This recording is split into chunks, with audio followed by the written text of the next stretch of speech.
Oil வந்து அது sebum secretion இருக்கு. அந்த சீபம் செக்ரீஷன் நம்ம பாடி ஹீட்டை குறைக்காது, என்ன பசைய மண்டைக்கு கொடுக்கும் தவிர பாடி ஹீட்டை குறைக்காது. வெறும்னே உடம்பு குத்திக்கும் போது நம்மளோட பாடி ஹீட் செட்டில் ஆகாது.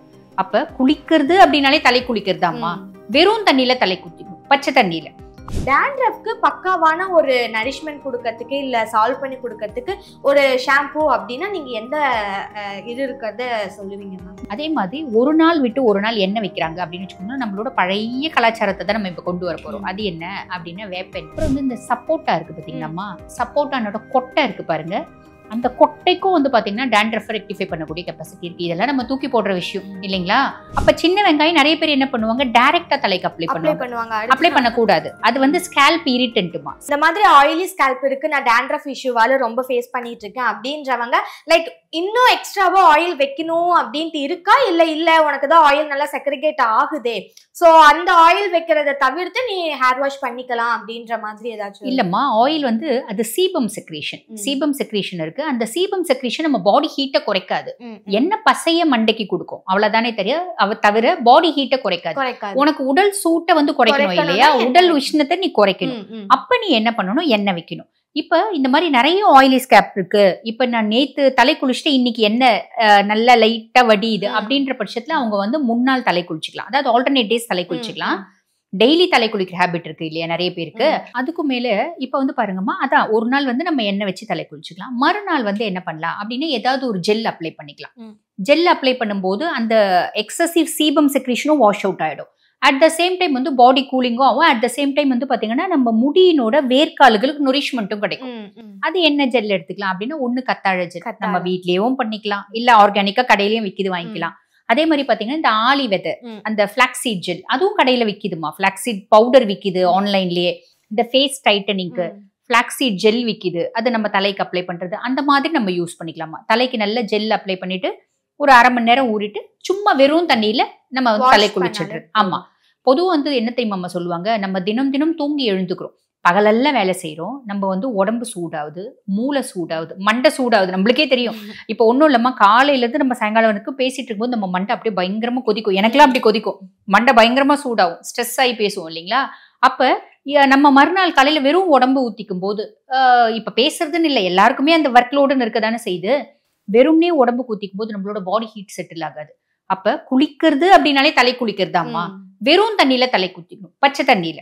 அப்படி இல்லைங்க நான் சுடு தண்ணி தான் ஊத்திப்பேன் அப்படின்னா லைட்டா கதக்கதன் தண்ணி அப்படி ஊத்திக்கணும். அப்படி குளிக்கும் போது என்ன ஆகும்னா, அது குளிக்கிறதும் ஒரு மெத்தடாலஜி சொல்லுவாங்கல்லம்மா, அதாவது ஆமா ஆமா ஒரு என்ன சொல்லுவாங்க, ஒரு குட்டை இல்லைன்னா ஒரு ஆறுல இறங்கி குளிக்கிற மாதிரி, இல்ல கோயில் குளத்துல இறங்கி குளிக்கிற மாதிரி. எப்படி இறங்கி குளிப்போம், கொஞ்சம் கொஞ்சமா இறங்கும்ல, அப்படிதான் குளிக்கணும். கடைசியில தான் தலைக்கு தண்ணி ஊத்தணும், சில நேரம் போய் தலைக்கு தண்ணி அப்படி ஊத்தக்கூடாது அப்படிம்பாங்க, ஏன்னா சட்டுன்னு வந்து பாடி கூலிங் ஆயிடும் அப்படின்னு. ஆக அந்த மாதிரி குளிச்சுக்கலாமா. அப்ப என்ன ஆகுது, உனக்கு எக்ஸசிவ் வந்து ஆயிலும் இருக்க மாட்டேங்குது, அட் த சேம் டைம் வந்து ஸ்கேல்பும் ட்ரை ஆகுது, அட் த சேம் டைம் முடியும் நல்ல நொரிஷ் ஆகுது. இந்த மாதிரி ஃபாலோ பண்ணிக்கலாம். எந்த ஒரு பார்லர் போனாலும் சரி, எந்த ஒரு மெடிக்கல் ஷாப் போனாலும் சரி, லைக் இப்ப சோஷியல் மீடியா ஓபன் பண்ணாலும் சரி, எல்லா இடத்துலயும் வந்துட்டு இந்த ஹேர் வளர்றதுக்கா இருக்கட்டும், டேண்ட்ரஃப் சரி பண்றதுக்கா இருக்கட்டும், நிறைய ட்ரீட்மெண்ட்ஸ் வந்திருக்கு, ப்ராடக்ட்ஸ் வந்திருக்கு அப்படின்னு சொல்றாங்க. ஆக்சுவலா எந்த மாதிரியான இப்போ ஃபேஸ் எடுத்துட்டா நயாசினமைட், விட்டமின் சி, இந்த மாதிரி நிறைய இன்கிரீடியன்ஸ் இருக்கு, ஸோ அதெல்லாம் போட்டு நான் சரியாயிடும்ன்றாங்க. ஸோ எனக்கு வந்துட்டு செலக்ட் பண்ண தெரியல, லைக் இந்த மாதிரி நிறைய டைப்ஸ் ஆஃப் ஷாம்பூஸ்லாம் சொல்றாங்க, எனக்கு செலக்ட் பண்ண தெரியல, எது போட்டா கரெக்டா இதாகும் அப்படின்னு. டேண்ட்ரஃப்க்கு பக்காவான ஒரு நரிஷ்மெண்ட் கொடுக்கறதுக்கு இல்ல சால்வ் பண்ணி கொடுக்கறதுக்கு ஒரு ஷாம்பூ அப்படின்னா நீங்க எந்த இது இருக்கிறத சொல்லுவீங்க மேம்? நான் வந்து ஆயுஷ் டாக்டர், ஹோமியோ டாக்டர் இல்லையா. அப்ப நான் என்ன சொல்லுவேன் அப்படின்னா ஆர்னிகா மொண்டானா ஷாம்பூ தான் சொல்லுவேன். ஹோமியோ ஷாம்பூஸ் எத்தனையோ இருக்குமா, அதுல வந்து பாருங்க வெறும் ஸ்கேல்பை ட்ரையா மட்டும் ஆக்காது, ஸ்கேல்பை நுரிஷ் பண்ணும். ஆர்னிகா, ஜபோராந்தி, இந்த மாதிரி எத்தனையோ ஹெர்ப்ஸ் கலந்த ஷாம்பூஸ் இருக்கு. அதை நம்ம போடும்போது நான் வந்து என்னோட டர்ட்டை மட்டும் ரிமூவ் பண்றது இல்லை, நான் டர்ட்டையும் ரிமூவ் பண்ணிக்கணும், ஒவ்வொரு ஆஸ்பெக்ட்லயும் என்னோட முடியும் நான் ஆரோக்கியமா பராமரிக்கணும். அதுக்கு என்ன ஆப்ஷன், இந்த மாதிரி மெடிக்கேட்டட் நம்ம யூஸ் பண்ணும்போது அதுல வந்து பாருங்க இந்த ஒரு கல்லுல ரெண்டு மாங்காய் அப்படின்னு சொல்லுவாங்க பாத்தீங்களா, அந்த மாதிரி. இப்ப நம்ம தலையில பொடுகுக்கு நான் போடுறேன், பொடுகும் ரிலீவ் ஆயிடுது. அட் த சேம் டைம் வந்து பாருங்க தலைக்கு போஷாக்கும் கொடுக்குது. இன்னொன்னு இந்த ஆர்னிகா மொண்டானா ஷாம்பூ, ஜபுராந்தி ஷாம்பூ, இதெல்லாம் வந்து பாத்தீங்கன்னா நம்ம தலையில எண்ணெய் வச்சிருக்கோம் அப்படின்னா அந்த மொத்தமா நம்மள வைப் ஆயிடாது, அதாவது மொத்தமா நம்மள ட்ரை ஆக்கிடாது. நம்மளுக்கு என்ன பதம் லைட்டா இருக்கும். இப்ப தேன் தடவைனா முகத்துல வந்து ஒரு ஷைனிங் இருக்கும் பாத்தீங்களா, அந்த மாதிரி முடியல ஷைனிங் இருக்கும். அதை யூஸ் பண்ணா உங்களுக்கு தெரியும். அந்த மாதிரி நாங்க சொல்லுவோமா. அப்படி இல்லை அப்படின்னா சீயக்காய், நான் இப்ப சொன்னேன் பாத்தீங்களா, அந்த சீயக்காய் தான் நான் சஜஸ்ட் பண்ணுவேன். இது ரெண்டுமே பெஸ்ட்டுமா. நம்ம இப்போ வந்து நிறைய பேர் வந்து பாருங்க மாடர்ன் சிஸ்டம் இதுல வந்து கெமிக்கல் ஷாம்பு அப்படின்லாம் யூஸ் பண்றாங்க. அப்படின்னா அதுல எத்தனையோ கெமிக்கல்ஸ் இருக்குதாம்மா. செலினியம் சல்ஃபைட் இருக்கு, எத்தனையோ கீட்டகோனசோல் ஷாம்பு இருக்கு, யூஸ் பண்ணலாம். ஆனா பெஸ்ட் லாங் டேர்ம் யூஸ் பண்றோம் அப்படின்னும் போது இந்த மாதிரி ஹெர்பல் ஓரியன்ட் பண்ணும்போது நம்மளுக்கு பிரச்சனை இல்லைம்மா. Okay ma'am. இப்போ ஏதாச்சும் வந்துட்டு டேண்ட்ரஃப்க்கு ட்ரீட்மெண்ட் எடுத்துக்கிறாங்க அப்படின்னா லைக் நிறைய செலவு பண்ணி ட்ரீட்மெண்ட்ஸ் எடுக்கிறாங்க. பட் எனக்கு வந்துட்டு அது 1 மந்த் வந்துட்டு வருது, இல்லை அவங்க சஜஸ்ட் பண்ற ஷாம்பு கண்டிஷனர் போட்டா அது கரெக்டா இருக்கு, நான் ஒன்ஸ் விட்டுட்டா திரும்பவும் அது வந்துட்டு எனக்கு செக்ரிகேட் ஆக ஸ்டார்ட் ஆகிடுது அப்படின்னு சொல்றாங்க. எந்த ஒரு விஷயம் பண்ணா டேண்ட்ரஃப்ல இருந்து லாங் டேர்மா ஒரு ரிசல்ட் கிடைக்கும் மேம்? உண்மைமா. இது வந்து பாருங்க 10 வருஷம் ரெகுலரா மெடிக்கேட்டட் கோல்தார் ஷாம்பு யூஸ் பண்ணவங்களே நாங்க பார்த்திருக்கோம். 10 வருஷம் கீட்டகோனசோல் யூஸ் பண்ணவங்களே பார்த்திருக்கோம். இப்போ அது அந்த மாதிரி ஷாம்பூஸ் யூஸ் பண்ண டர்ட்டை ரிமூவ் பண்ணுறதுக்கு ஒரு ஷாம்பு, அதுக்கு மேலே அதை போடணும் ஆன்டி டேண்ட்ரஃப். இப்போ நாங்கள் சொன்ன மாதிரி ஆர்னிகா ஜபுராந்தி ஷாம்பு எல்லாமே ஃபுல்லுமே அதுவே டர்ட்டியை ரிமூவ் பண்ணிடும். அதுவே வந்து ஆன்டி டேண்ட்ரஃபாகவும் இருக்கும், அதுவே ஸ்கேல்பை நொரிஷ் பண்ணுறதாகவும் இருக்கும், அதுவே ஃபாலிகுலர் ஸ்ட்ரென்தன் பண்ணுறதாகவும் இருக்கும். இப்படி பல விஷயம் ஒரே ஷாம்பு செய்யும். இப்போ நீங்கள் கேட்ட மாதிரி திரும்பி திரும்பி வருது அப்படின்னா we have to maintain something. அது என்ன அப்படின்னா அது நம்ம ஹோம் ரெமடிஸாவே சொல்லிடலாம். ஃபர்ஸ்ட் நான் சொன்ன சீயக்காய். இப்போ ஹோமியோ ஷாம்பு கூட என்னால வாங்க முடியாது அப்படின்றவங்க என்ன பண்ணலாம், சீயக்காய் அரைச்சிக்கலாம். கிராமத்துல இருக்காங்க, நாங்க வாங்க முடியல, ஒன்றும் பிரச்சனை இல்லை, அந்த சீயக்காய் நம்ம சொன்ன மாதிரி அரைச்சிக்கணும். அதே மாதிரி ஒரு நாள் விட்டு ஒரு நாள் எண்ணெய் வைக்கிறாங்க அப்படின்னு வச்சுக்கோங்க, நம்மளோட பழைய கலாச்சாரத்தை தான் நம்ம இப்ப கொண்டு வர போறோம். அது என்ன அப்படின்னா வேப்பெண்ணெய். வேப்பங்கொட்டையில இருந்து எடுக்கிறது தானமா வேப்பெண்ணெய் பெஸ்ட் வந்து பாத்தீங்கன்னா ஆன்டி டேண்ட்ரஃப் ஏஜென்ட் அப்படின்னு சொல்லலாம். அப்ப அந்த வேப்பெண்ணெய் என்ன பண்ணலாம் அப்படின்னா, வேப்பெண்ணெய் வந்து ரொம்ப ஹீட்டுமா. அப்ப நம்ம தலைக்கு, இப்ப என் தலைக்குன்னு வச்சுக்கோங்களேன், ஒரு 3 டீஸ்பூன் தேங்காய் எண்ணெய் எனக்கு தேவைப்படும். 1 டீஸ்பூன் வேப்பெண்ணெய் கலந்து லைட்டா தாளிக்கு கரண்டியில லைட்டா சூடு பண்ணிட்டு, சூட்டோட எனக்கு கை தொட்டு பாக்குறேன் எவ்வளவு சூடு தாங்கும், அந்த சூட்டோட ஸ்கேல்ப்ல அப்ளை பண்றேன், கொண்டை போட்டுக்கிறேன், ஷவர் கேப் போட்டுக்கிறேன், 1/2 மணி நேரம் ஊறுறேன், குளிச்சுடுறேன். இது வாரத்துல 2 நாள். இனிஷியலி நிறைய டேண்ட்ரஃப் இருக்கும்போது 3 நாள் செய்யலாம், அதுக்கப்புறம் 2 நாள், அதுக்கப்புறம் வாரத்துல 1 நாள் மெயின்டைன் ஆயிக்கும். திரும்பி வந்து நம்மளுக்கு வந்து பாத்தீங்கன்னா டேண்ட்ரஃப் வராது. ஏமா ஏதோ ஒண்ணு பண்ண போறோம் நம்ம. அது சாதா தேங்காய் எண்ணெயோட கூட இந்த வேப்பெண்ணையும் சேர்ந்து செய்யறது ஒரு பெரிய விஷயம் இல்லை, இது ஒரு பெரிய மெயின்டெனன்ஸ் இல்லை. ஒரு மெடிக்கேட்டட் ஷாம்பு வந்து 300 ரூபாய் விற்கிது, 350 ரூபாய், 500 ரூபாய், 600 ரூபாய் அப்படி விற்கிது. இது எவ்வளவு விற்கிது? ரொம்ப கம்மி. நம்மளுக்கு இவ்வளவுதான் யூஸ் பண்ண போறோம் வேப்பெண்ணெய். ஸோ அது ஒண்ணு பயன்படுத்திக்கலாமா. அதுக்கப்புறம் வந்து பாருங்க வாரத்துல 1 நாள் நம்ம வந்து இப்ப கிராமங்கள்ல இருக்கவங்களுக்கு இந்த கொய்யா மரம் இருக்கு பாத்தீங்களா, அந்த கொய்யானோட கொய்யா இலை இருக்கு, கொய்யா தழை அப்படிம்பாங்க. அதுல வந்து எலசு இலை ரொம்ப முத்தந்து அரைப்படாது, அதனால எலசு.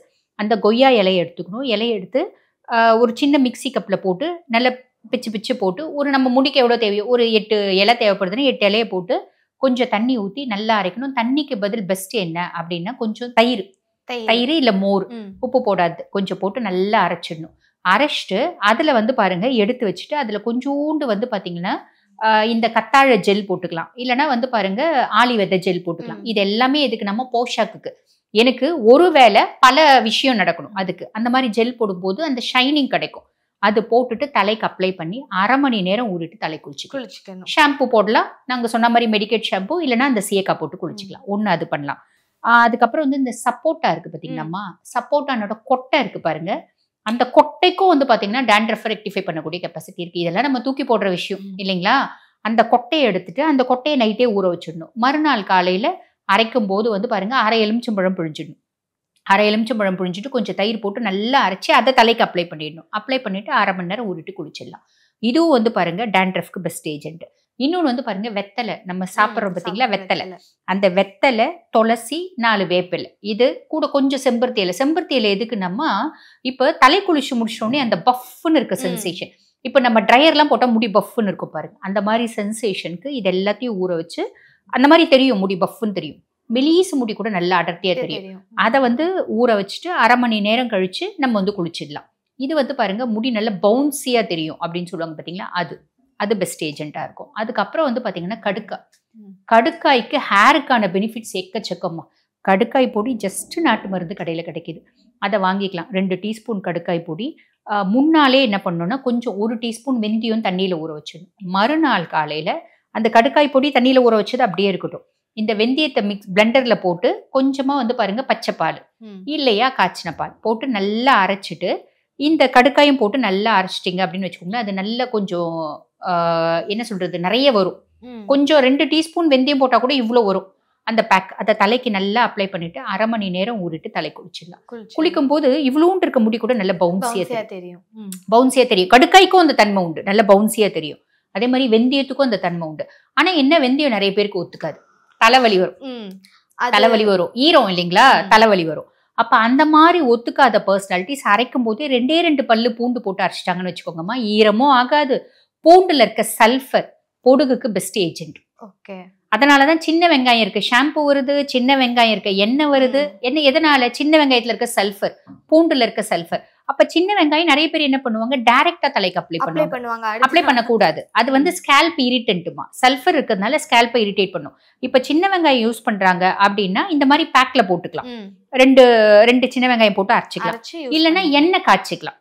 எண்ணெய் வந்து பாருங்க, இப்போ ஒன்றும் இல்லை, ஒரு 50 ml தேங்காய் எண்ணெய் அப்படின்னு வச்சுக்கோங்களேன். ஒரு 4 சின்ன வெங்காயம் நசுக்கி போட்டு 2 பூண்டு பல்லு நசுக்கி போட்டு, இவங்க அந்த பொடுகுக்குன்னே இந்த பூண்டு வெங்காயம் கலந்த எண்ணெய் தடவிட்டு, சாதா எண்ணெய் தடவி 1/2 மணி நேரம் ஊறி தலை குளிக்கிறாங்கல்ல, அதுக்கு பதில் தேங்காய் எண்ணெயில் இதை போட்டு இதை தடவி 1/2 மணி நேரம் ஊறி தலை குளிச்சுக்கலாம். ஆமா, இத்தனை விஷயம் இருக்குமா நம்ம வந்து அப்ளை பண்றதுக்கு. இது எல்லாமே வந்து பாருங்க, நம்ம பொடுகு ரெக்டிஃபை ஆகிற வரைக்கும் வாரத்துல 3 நாள் செய்யணும். பொடுகு நல்ல கண்ட்ரோல் வந்துருச்சு, வாரத்துல 2 நாள் செய்யணும். பொடுகே இல்ல, வாரத்துல ஒரு நாள். ஆனா கன்சிஸ்டன்ஸா அதை வந்துட்டு செய்யலாம், நல்லது இல்லம்மா. அதாவது இது பொடுகுக்காக மட்டும் நீ செய்யல, நீ ஸ்கேல்ப நுரிஷ் பண்ற. அந்த நுரிஷ் பண்றதுக்கு இந்த மாதிரி பண்ணலாம். ஓகே மேம், நம்ம தூக்கி போடுற பல விஷயங்களை வச்சு நம்ம வந்துட்டு இதெல்லாம் பண்ணலாம் சொல்லிருக்கீங்க. ஆக்சுவலா இப்போ நீங்க சொன்ன இன்ஃபர்மேஷன் எல்லாமே புதுசா இருக்கு. சோ பாக்குற எல்லாத்துக்குமே இது ரொம்ப புதுசா இருக்கும் அப்படின்னு நினைக்கிறேன். நாளைக்கு ஏதாவது தூக்கி போடணும் அப்படின்னா ஓகே, இதுல ஏதாவது ஒரு பெனிஃபிட் நம்ம ட்ரை பண்ணி பார்க்கலாம் அப்படின்றது தோணும். மேம் இப்போ நீங்க சொன்னீங்க லைக் இந்த சப்போட்டா விதை இந்த மாதிரி நிறைய விஷயங்கள்ல இருக்கு அப்படின்னு. நான் வந்துட்டு ஓகே, நான் ஏன் அவ்வளவு காசு கொடுத்து பண்ணணும், நான் வீட்டுல இருக்கிறதுலே பண்ணிக்கிறேன் அப்படின்னு சொல்லிட்டு ஒரு சிலர் வந்துட்டு இந்த பனானாவா இருக்கட்டும், எக் ஒயிட்டா இருக்கட்டும், இல்ல லெமன் வச்சு எல்லாம் வந்துட்டு ஸ்கால்ப தேய்ப்பாங்க, டாண்ட்ரஃப் போகும் அப்படின்னு சொல்லிட்டு. நீங்க சொன்னீங்க சின்ன வெங்காயம் வந்துட்டு டைரக்டா போடக்கூடாது, அது வந்துட்டு நல்லது இல்ல, இரிட்டேட் பண்ணும். அதே மாதிரி இந்த 3 ப்ராடக்ட் வந்துட்டு ரொம்ப அதிகமா யூஸ் பண்ணுவாங்க. சோ இதனால ஆக்சுவலா டாண்ட்ரஃப் போகுமா? நல்லதுதானா? போகும். அதாவது லெமனுக்கு அந்த தன்மை இருக்குமா, தயிருக்கு அந்த தன்மை இருக்கு, சின்ன வெங்காயத்துக்கு அந்த தன்மை இருக்கு. அதே மாதிரி எக் ஒயிட் வந்து பாருங்க ரிச் சோர்ஸ் ஆஃப் புரோட்டீன் இல்லம்மா, முடிய நல்லா ஆரோக்கியமாக்கும். சோ இது எல்லாத்துக்குமே இந்த தன்மை இருக்குமா, செய்யலாம் தான், ஒன்னும் தப்பே இல்லை. ஆனா இதை டைரக்டா செய்யறத விட ஒரு பேஸ்ல செய்யறது நல்லது. அந்த பேஸ் அப்படிங்கிறது வந்து பாத்தீங்கன்னா நுரிஷ்மெண்ட் கொடுக்கக்கூடிய ஒரு பேஸா இருக்கணும். அப்ப அந்த நுரிஷ்மெண்ட் கொடுக்கக்கூடிய பேஸ் அப்படின்னா ஒண்ணு கடலை மாவு ரொம்ப ட்ரை ஆக்கிடும். அப்ப பெஸ்ட் நாங்க என்ன சொல்லுவோம் அப்படின்னா பயிர் மாவு. ஓகே, இல்லைன்னா பச்சை பயிர் அரைச்சி அந்த மாவு, அதுலயே அதை விட்டா கடுக்காய் பொடி, புரியுதுங்களா, அதை விட்டா கரிசலாங்கண்ணி பொடி, இந்த மாதிரி பேஸ்ல செய்யும் போது பல பெனிஃபிட்ஸ் கிடைக்கும், இன்னும் அதிகமா கிடைக்கும். நம்ம இப்ப வந்து பாத்தீங்கன்னா யாரும் பெரிய முடி வச்சிட்டு இருக்கிறது இல்ல. ஏன்னா பெரிய முடி வச்சுட்டு இருந்தா அது வந்து ஒரு லுக் இல்லைன்னு நினைக்கிறாங்க இல்லைங்களா. இப்ப நாங்களாமே ரொம்ப பெரிய முடி வச்சிருந்தோமா, நான் 6 வருஷமா சோசியல் மீடியால இருக்கேன். 6 வருஷத்துக்கு முன்னாடி என்னோட வீடியோ எல்லாம் பாத்தீங்கன்னா பெரிய முடி வச்சிருப்பேன். இப்ப நம்ம வந்து சமுதாயத்துக்கு ஏற்ற மாதிரி நம்மளும் கொஞ்சம் ட்ரெண்டியா மாறிடணும். நாங்க 14 வருஷத்துக்கு முன்னாடி, இப்ப படிச்சு முடிச்சு 14 வருஷம் ஆகுதுமா. அப்ப 14 இயர்ஸா டாக்டர். 14 இயர்ஸ்க்கு முன்னாடி எங்களோட லுக் வேற, 10 இயர்ஸ்க்கு முன்னாடி எங்களோட லுக் வேற, இப்ப எங்களோட லுக் வேற. மாறுறோம், நம்ம மாற்றம் ஒன்றே மாறாதது அப்படின்ற மாதிரி நம்மளும் மாறிடணும் தானே. ஆக அந்த மாதிரி நம்ம ஹேர் கட் கலாச்சாரமா இருந்தாலும் நம்ம முடிய ஆரோக்கியமா வச்சுக்கிறதுக்கு இந்த மாதிரி டிப்ஸ் நம்ம யூஸ் பண்ணலாம். ஒரு சிலருக்கு இந்த டாண்ட்ரஃப்லாம் வந்துட்டு சரியா பார்க்காம அங்கங்க பேட்சியா ரொம்ப அதிகமா ஆயிடும். அண்ட் ஒரு டைம் வந்துட்டு அவங்க ரியலைஸ் பண்ணதுக்கு அப்புறம் ஓகே நமக்கு வந்துட்டு ஒரு பெரிய ப்ராப்ளம் இருக்கு அப்படின்னு ரியலைஸ் பண்ணதுக்கு அப்புறமேட்டு தான் அவங்க ட்ரீட்மெண்டா இருக்கட்டும் இல்ல வேற என்ன அப்படின்றத போய் பார்ப்பாங்க.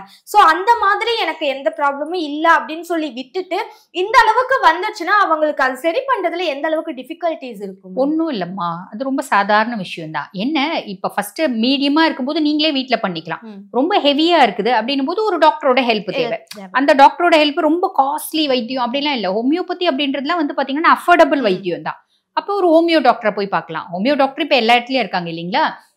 ஹோமியோ டாக்டர் போய் பார்க்கலாம். அவங்க அதுக்கான ஷாம்பு, அதுக்கான டேப்லெட்ஸ் இருக்குமா, 45 டேப்லெட், சப்ளிமெண்டரி டயட் அப்படிம்பாங்க.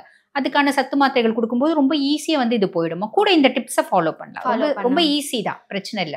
ஓகே மேம், இவ்வளவு நேரம் வந்துட்டு dandruffக்கு என்னென்னலாம் பண்ணலாம் ஆல்ரெடி நம்ம வந்துட்டு ஹேர் ஃபாலுக்கு ஒரு இது பேசியிருந்தோம். சோ இந்த dandruffும் வந்துட்டு ஹேர் ஃபாலுக்கு ரொம்ப பெரிய ரீசனா தான் இருக்கும்.